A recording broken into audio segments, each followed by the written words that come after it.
Hello! I have seen many tests comparing gravel bikes and mountain hardtail cross-country bikes, and since I own these two bikes, I decided to make my own test. Well, first of all, I have to say I'm not a pro, I'm not sponsored by anybody, I'm just an ordinary bike enthusiast who wants to know what's best. And I want to find out if having a gravel bike is actually worth it. My bikes, first of all, my gravel bike is Marin Headlands, a 38mm semi-slick tire. And my mountain bike, Trek Pro Caliber, with some standard 225 tires, Schwalbe Racing Ralph and Racing Ray. And I will do the test on a route which is intended for a gravel bike, not on any smooth pavement roads or in any hard terrain or trails, because of course that would be nonsense. And while making this video, I had many rides on my gravel bike which were around 100 kilometers, and I'm quite sure it would take me much longer and a lot more effort to ride the same on my mountain bike. After some time, I do not regret having these two bikes.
And one more test.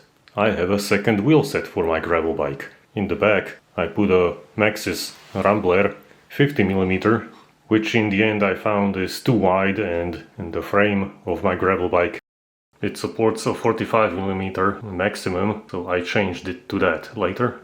And up front I put a Schwalbe Racing Ralph 2.1, which I had on my mountain bike before, which wasn't a good idea, not wide enough.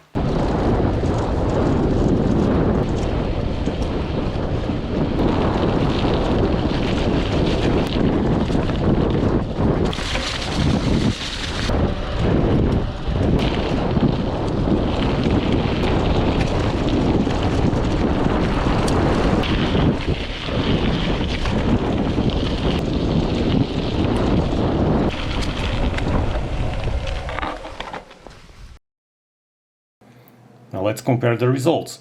As expected, on this nearly 14km route, the gravel bike was over a minute faster than the mountain bike, and the gravel bike with wider tires somewhere in between. The gravel bike was faster than the mountain bike on every type of surface on this route in this test. On the old pavement road, on the gravel road, smooth pavement, and even on the forest road as a complete segment. The only part where the mountain bike was actually faster than the gravel bike was only the short segment of the rocky road. On the gravel bike it was shaking me so much I had to slow down, otherwise I would fall. On the mountain bike, no problem, I just speeded through without even touching the brakes. And on the gravel bike with wider tires, I was only more careful. And on the other hand, gravel bike was the fastest on the smooth pavement road. I went into the drops and I was blazing. And on the mountain bike I was pushing it as hard as I could, it just wouldn't go faster.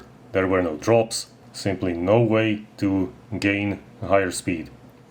And I must say, I have been doing mountain biking for years. Gravel bike is new to me. I'm new to drop bars, so I still don't have enough confidence riding, so I was more careful going into curbs and so on. Another factor in favor of the gravel bike The stock chain. What the heck? I cannot believe I haven't noticed earlier. While making this video, I changed my drivetrain using the ratio technology 12-speed upgrade kit. What I noticed immediately, pedaling was so much easier with the 12-speed GX chain. So the difference would be quite bigger in favor of the gravel bike.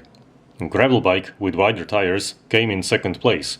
It was in between the two, but much closer to the mountain bike, which brings me to the conclusion that tires wider than 50 mm on a gravel bike do not make much sense. The point is to be faster than a mountain bike. On tires similarly wide, you will not be much faster than just ride a mountain bike, in more confidence and comfort. Interesting result was that the gravel bike with wider tires was only 3 seconds slower on the forest road segment, but I must say the ride was a lot more pleasant with wider tires. I guess tires around 45 mm wide would be ideal for such surface, but that's another topic.